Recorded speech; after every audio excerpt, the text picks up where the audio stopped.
Careful, you're about to put a yarn over on your magic loop. Oh, thanks. You know, I think that's what I was doing when I was making those fingerless gloves. I'll have to try those again. I've learned a lot about knitting over the past year. Not enough.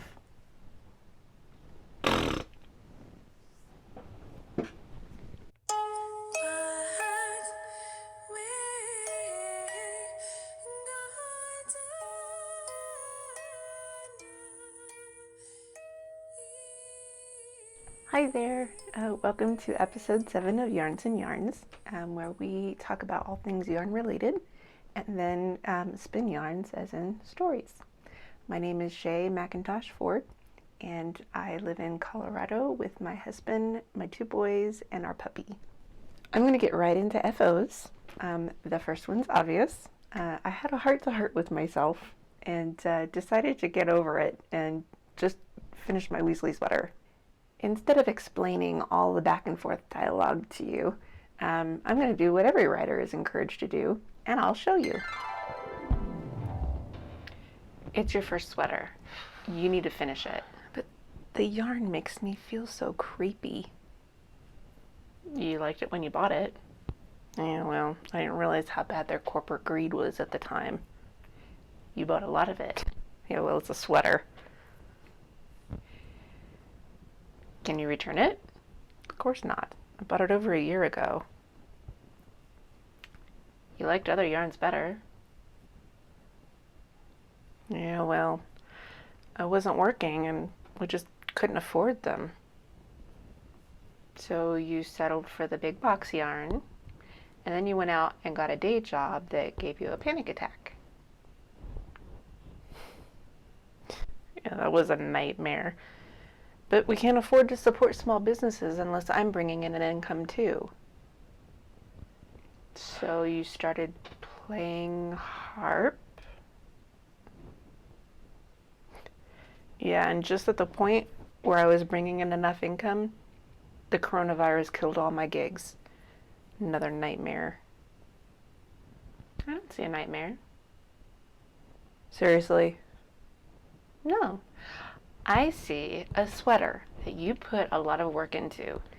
You bought the yarn in good faith, and now it can be a reminder of why you want to support small business. But I still can't support them. No. So you do a charity event. Play live harp online to raise money for coronavirus relief. Link the charity for people to donate. Separately, any tips that people want to put directly to you, you pledge to spend them on small business. Better yet, get those businesses involved. Is that why you're frogging the Art Deco hat? Because, you know, that came from Hobby Lobby too. Mm-hmm. Yep. You didn't get very far, so you're going to finish it anyway, or I'm going to put you in the hat of shame.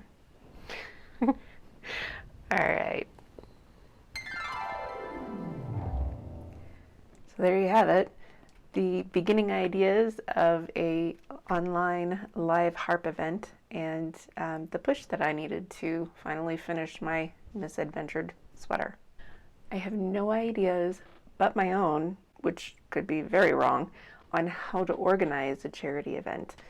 So if you guys have any suggestions, I would absolutely love to hear them, especially tips on tech.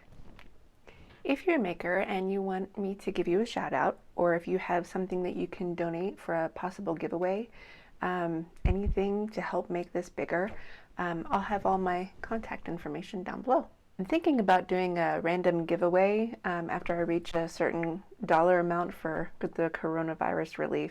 Do you have some good suggestions for, you know, charities that I could possibly link to? I was thinking of like Feeding America or World Central Kitchen, you know, the one with that Chef Jose Andres. I should probably contact the charities too and find out. But something like that. I might even do it every other week and then switch out the charity. Don't know if I have enough music for that.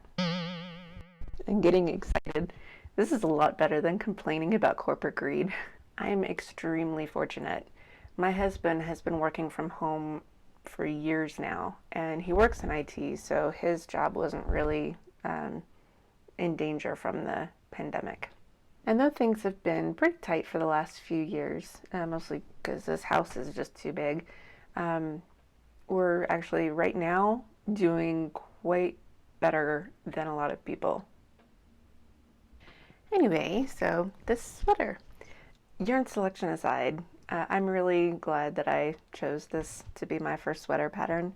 Um, it really wasn't as hard as I was expecting making a sweater to be, so I highly recommend this one. It's only May, and I can't wait for it to be sweater weather again. Sweater weather. Sweater weather. Sweater weather. I think I might have linked to a different pattern in past episodes. Um, Either one are fine, I think, but I'll link to the correct one today. It's a free one. It's I found it on Canadian Living. It's a 2007 August edition online of Canadian Living, and the designer is Alison Hansel. I really can't imagine that any other pattern would be much different. There's a lot of forgiveness with this one. I made the adult small size, and I used 8mm bamboo needle. It was a clover bamboo. I think it was a 16-inch length circular knitting needle. Of course, it was all knitted flat anyway. Of course, I did the S in the intarsia. So you can see I've got a couple little holes, but not bad for my first try. But it's a pretty nice fit. I think the next sweater I'll do in the round is because I wasn't a fan of the seaming. It doesn't like I have to really make sure it curls on the bottom along the seam because it's not knitted in the round. Anyway, so that's that. And it might seem strange to be wearing a sweater in May, but you know what? I'm in the basement. I run the heater anyway, so I'm quite comfortable right now. So I'm going to leave it up to you what you think the S stands for. Of course, my name is Shay, so that's obvious. But I sort of nickname myself String Dancer online sometimes. That's my Ravelry nickname. It's definitely not Slytherin. That would be weird with Gryffindor colors. And if I ever get back to Universal Studios and the Harry Potter park again, I'm totally wearing this. Unless I've made another one by then I'll wear that. Because if I ever get back to Orlando, you know it will be wintertime. I hate Florida's sticky heat. My next FO is another first. Socks. I've been itching to wear them for almost 2 weeks, but I didn't want to mess them up before I got a chance to show them to you. And sorry I don't have a sock blocker yet. It's one of the things I'm saving up to buy at Woolly Works Knit Shop. See how I did my little small business plug right there? My promotions don't have to be local. Just saying. So this is the one, and then I'm just going to lift my foot up here, since I don't have a blocker, and show you the other one. It actually fits pretty well. They're nice and comfy. And yes, I'm wearing shorts with a sweater. Sorry. So I used a US 2 2.75 48-inch clover bamboo needle, and I did them 2 at a time with the magic loop. And this is how I came up with the intro to my show today. On the magic loop, I accidentally did a yarn over right there, and because that was the edge of the looping, and I thought, you know what? Because I kept ending up with an extra loop that wasn't a knit stitch, and I'm like, oh, I think that's what I was doing with those gloves. So the hat, this hat right here, there were supposed to be the matching gloves to go with it, and I tried 3 times to knit it, and I kept ending up with extra stitches, and I couldn't figure out why. I think that was why. The pattern was a blending of the smooth operator sock pattern along with a couple of YouTube video tutorials on how to put in the afterthought heel and to do 2 at a time, because I don't think the pattern really goes into that too much, but it was really handy. So I ended up measuring the heel at about from the end of the toe. When I cut in for the heel, I measured 6 3/4 inches. I wear a size US size 8.5 ladies shoe. I think I got lucky guesstimating where my heel was supposed to go.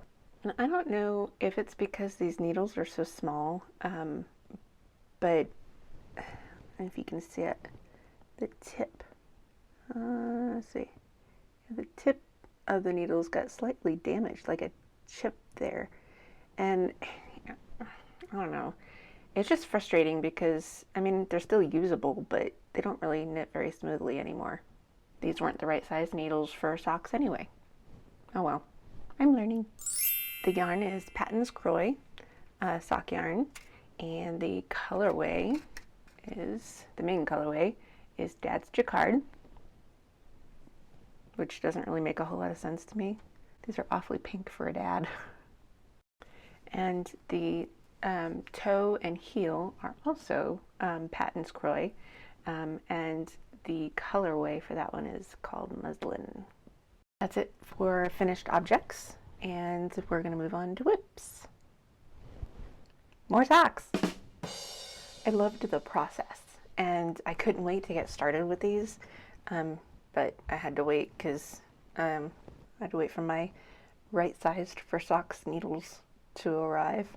Several podcasters that I watch, like Lisa from Knit All the Yarns podcast and Kevin and Ray from Needles at the Ready, they all rave about the Chalgu needles, and so I decided to try them, but I still couldn't find a 2.5 millimeter. But what a difference. These really are nicer to knit with, and the tips are stainless steel, so they're not going to chip.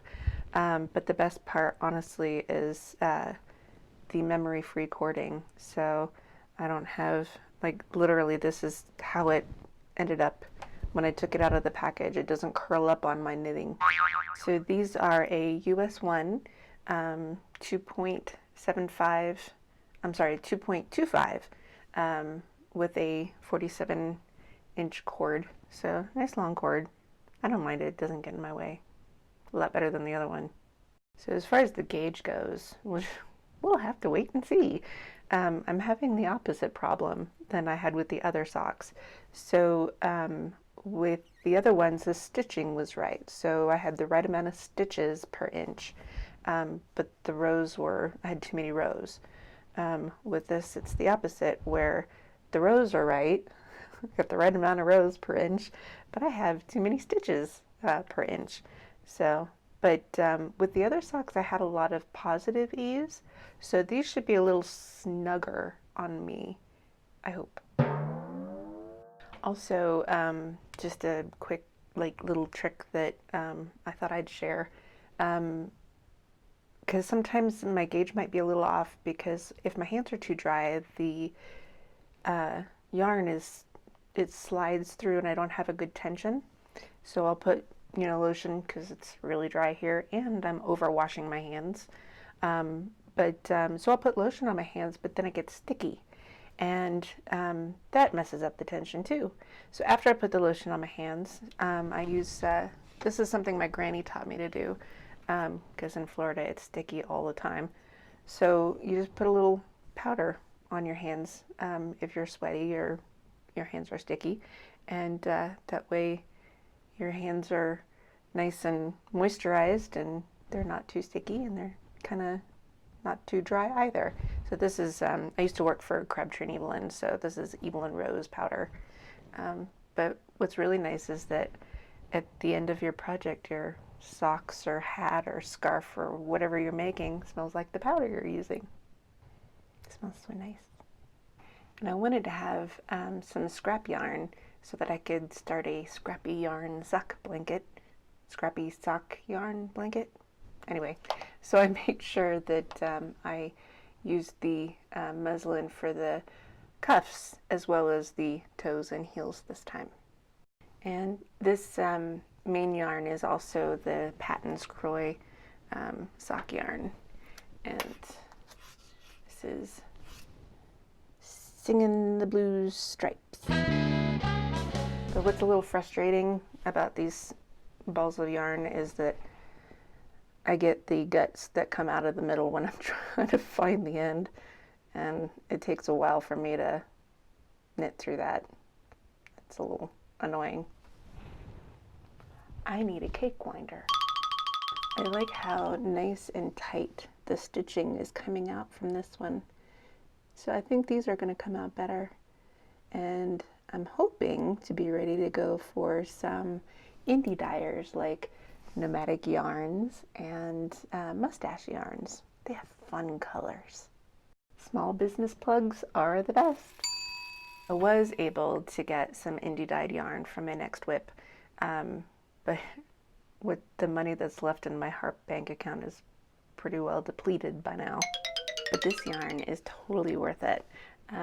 This is from Nicole at Derob Creations. She is out of Canada. Don't get the light quite right. It's a little, it's not quite, like, it's kind of blown out on this camera the way it is.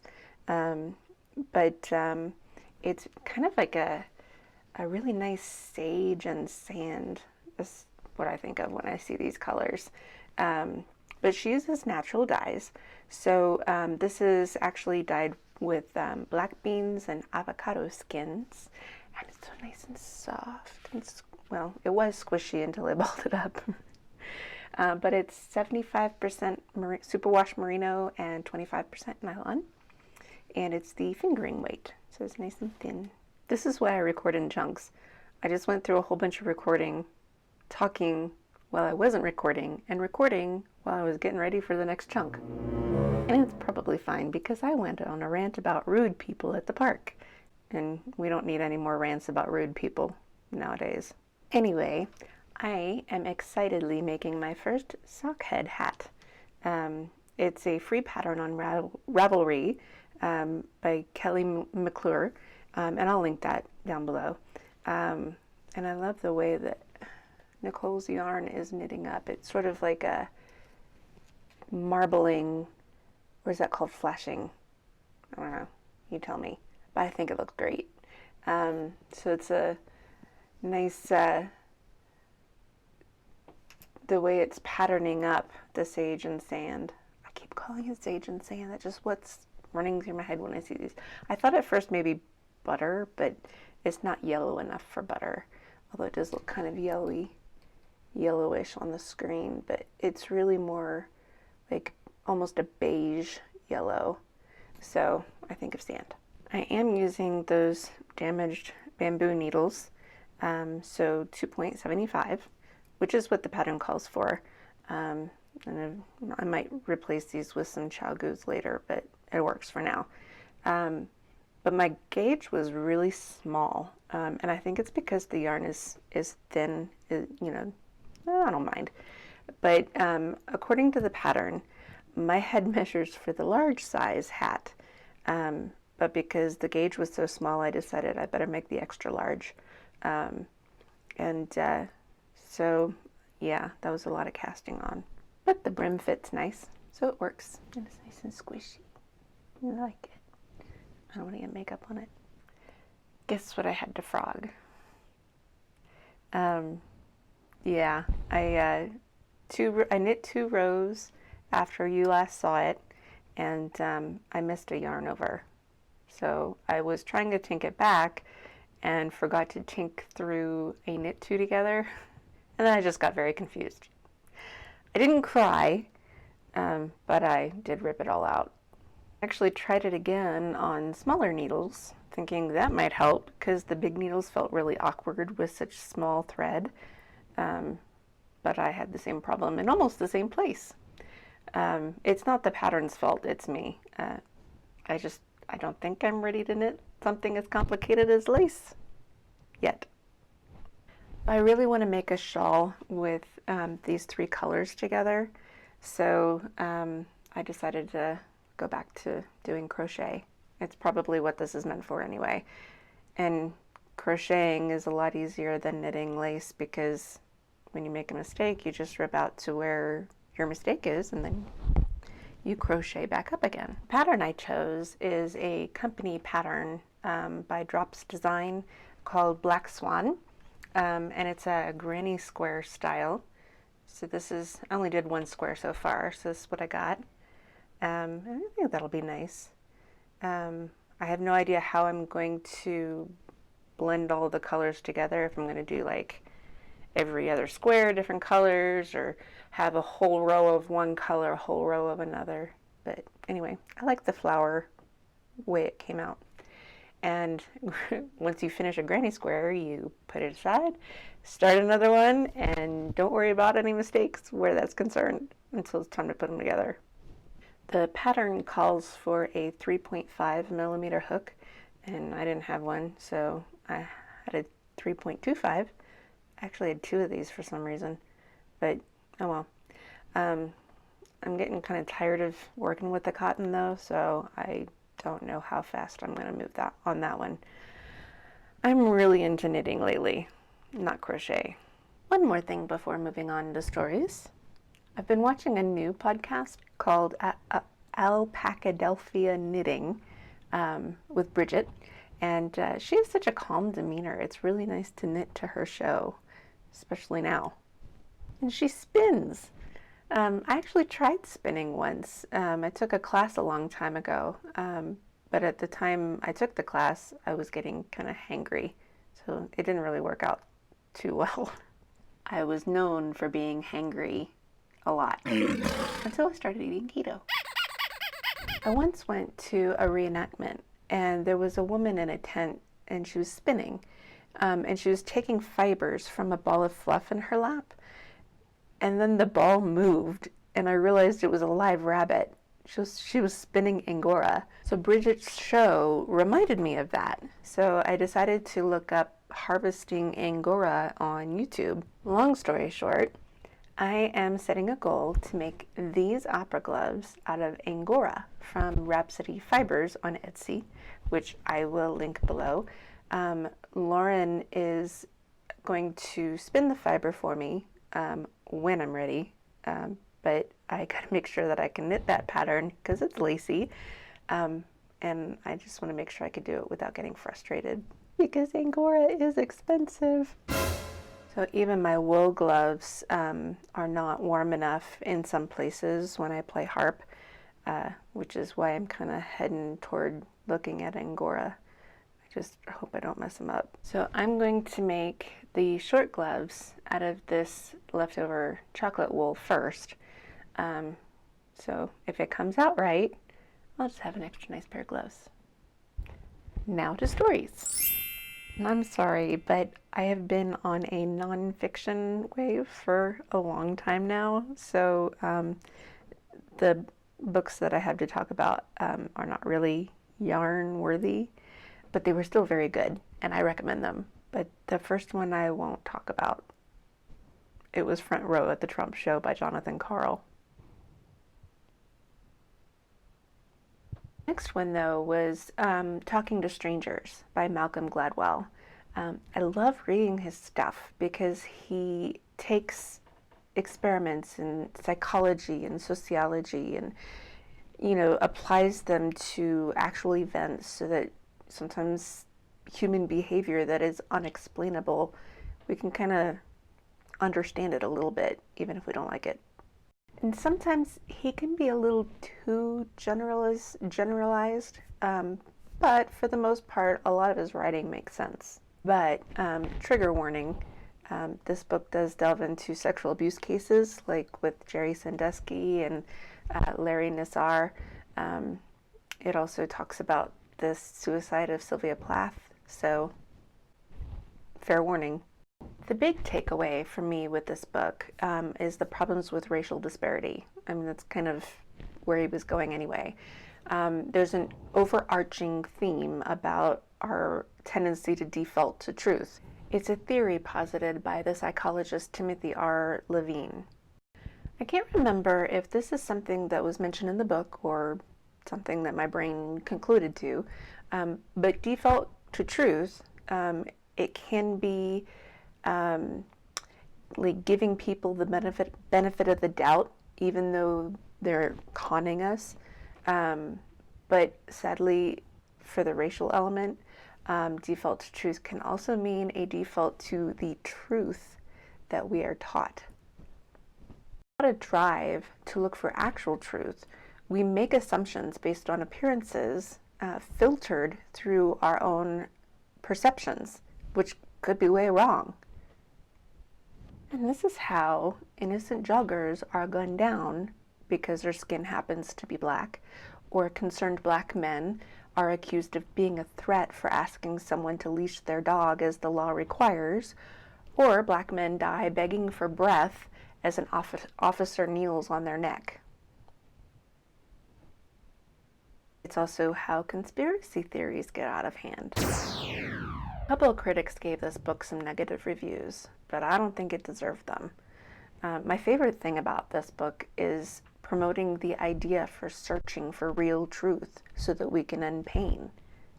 At least that's what I got out of it. Isn't a book like that worth reading? So I followed that one up with another one of Gladwell's books, which actually turned out to be a reread. I had tried to read David and Goliath while I was isolated with COVID, but I thought that I hadn't finished it because I couldn't remember how it ended. Apparently my fevers were messing up my concentration because I recalled everything as I was re-listening to it again, and I realized that I had finished the book. I guess I'm in a better headspace this month. I liked this one because it highlights what makes underdogs so successful despite what we might think of their odds. So underdogs have hidden strengths, and giants also have hidden weaknesses. And when we pause to consider this idea, that's when the odds change. I like Gladwell's books because they make me think inside and outside the box. I'll try to finish reading The Casual Vacancy for the next episode. My library doesn't offer the audio version of that, and it's really hard for me to read print books quickly because I'm usually busy knitting. I just started reading or listening to Stephen King's The Dead Zone, and it's I've never read it before, and it's probably a mistake to read it in an election year, but maybe I should read Misery. Would that motivate me to finish writing my books? The last bookish thing that I want to talk about is actually a video. It's the BBC adaptation of David Copperfield. So it's included with Amazon Prime, and well, the book is better, always. I really enjoyed this screen version, mostly because of the casting. It starts with a very young Daniel Radcliffe who plays young David. And this miniseries came out in 1999, so a couple years before Mr. Radcliffe became Harry Potter. Several other actors who play in the Potter movies who are in this series. The most notable one is Dame Maggie Smith. She actually plays David's Aunt Betsy Trotwood. I love her in every role she plays, although she tends to play the same character. She plays this serious character with funny one-liners. I absolutely love everything she does. There was also Imelda Staunton, who plays Dolores Umbridge. And at first, I didn't recognize her. I'm like, she looks so familiar, but I couldn't place her because in the series, she plays Mrs. Micawber, and that character is sort of the opposite of Umbridge. She's extremely caring and concerned about her family. It was Zoe Wanamaker, who plays Madame Hooch. In the series, she plays Jane Murdstone. The main version left out the character Tommy Traddles, And as I was reading the book, I kept thinking Neville Longbottom. That's who he reminded me of. So it would have been kind of fun to have that one played by Matthew Lewis. But of course, this was before the movies were conceived. The books were out, but yeah. But yeah, I think Matthew Lewis would have made a nice Tommy Traddles. Another couple familiar faces for me were Bob Hoskins from Who Framed Roger Rabbit. He played Mr. Micawber, and of course, Mr. Gandalf, Ian McKellen. He played a really brief role of Mr. Creakle. It was a lot of fun to watch because of how familiar everything seemed, both with the storyline and the actors. So that's really all I kind of have for today. I guess if anybody's curious how I'm feeling, I still have a sore throat, and I still can't taste anything properly. I can taste things, but it's muted. Same with my sense of smell. But the sore throat, I've had that for a little over 2 months now, since my symptoms started. And that's a little frustrating because everywhere I look, it's supposed to be like, 2 weeks. And although there have been a few reports of people, even with mild symptoms like me, they have a tendency to still have symptoms. So I went to the doctor and they swabbed my throat. They shone a black light down my throat too, but nothing. So apparently it's my body's way of handling this virus. But I'm not contagious and I wear a mask everywhere I go. And my boys are still having fun. They're still out on the farm. But our birthdays are coming up starting on Sunday. William's turning 12. Leo's turning, my husband, he's turning 50. And I am turning 40. It's all within 10 days. So we're thinking about doing a whitewater rafting trip. Charlie's not old enough for that, but apparently they're social distancing properly for the company that does whitewater rafting. So we might have some birthday fun. That's all I have for today. Please flood me with ideas for the charity fundraiser. And while you're at it, you can like and subscribe. Thanks so much for watching, and I will see you next time.